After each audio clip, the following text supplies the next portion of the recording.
रात के 11:45 बज रहे थे। विशाल, जो एक खोजी पत्रकार था, अपनी कार से एक सुनसान गांव की ओर बढ़ रहा था।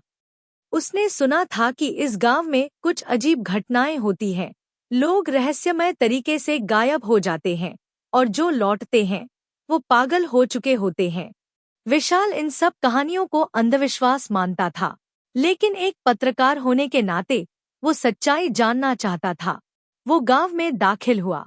चारों ओर सन्नाटा था, सिर्फ सूखी पत्तियों की सरसराहट और हवा की धीमी गूंज सुनाई दे रही थी।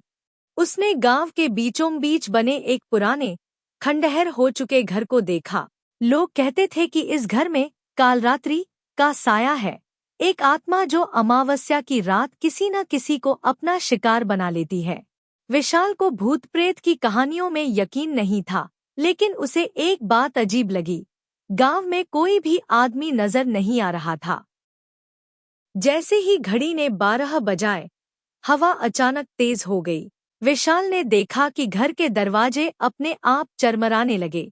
उसने अपनी टॉर्च निकाली और अंदर जाने का फैसला किया। अंदर घुसते ही उसे महसूस हुआ कि कोई उसे देख रहा है। दीवारों पर अजीब-अजीब आकृतियां बनी हुई थी। फर्श पर खून के धब्बे थे, जैसे किसी को घसीटा गया हो। विशाल ने कैमरा निकाला और तस्वीरें लेने लगा। तभी किसी ने उसके कंधे पर हाथ रखा। उसका शरीर सुन्न पड़ गया। उसने धीरे धीरे गर्दन घुमाई, लेकिन वहां कोई नहीं था। अचानक ऊपर की मंजिल से किसी के चलने की आवाज आई। टप टप टप। विशाल ने मोबाइल निकाला और रिकॉर्डिंग चालू कर दी। धीरे धीरे सीढ़ियों की ओर बढ़ा। वो जैसे ही ऊपर पहुंचा, देखा कि एक कमरा हल्की नीली रोशनी से चमक रहा था। विशाल ने दरवाजा खोला। कमरे में एक पुरानी झूला कुर्सी हिल रही थी, लेकिन उस पर कोई नहीं था। कमरे के कोने में एक बड़ा शीशा रखा था, जिसमें अंधेरा ही अंधेरा नजर आ रहा था। विशाल ने शीशे के पास जाकर खुद को देखा और उसकी रूह कांप गई।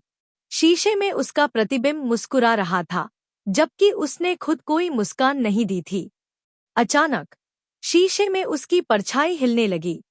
वो धीरे धीरे शीशे से बाहर निकल रही थी।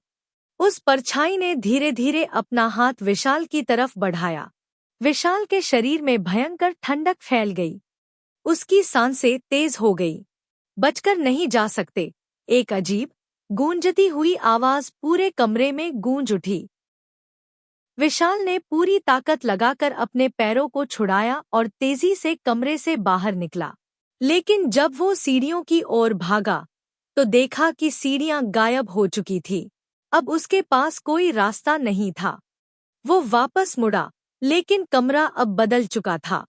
अब वो एक वीरान जंगल में खड़ा था।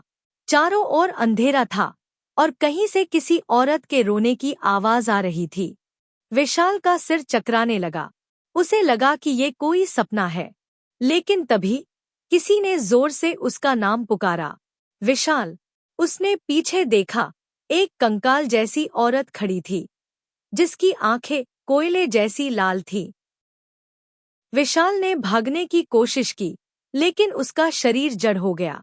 वो औरत धीरे धीरे उसकी ओर बढ़ने लगी। मुझे छोड़ दो, विशाल ने चीख कर कहा। औरत ने ठंडी आवाज में कहा, अब कोई नहीं बच सकता। अचानक विशाल की आंखों के सामने अंधेरा छा गया।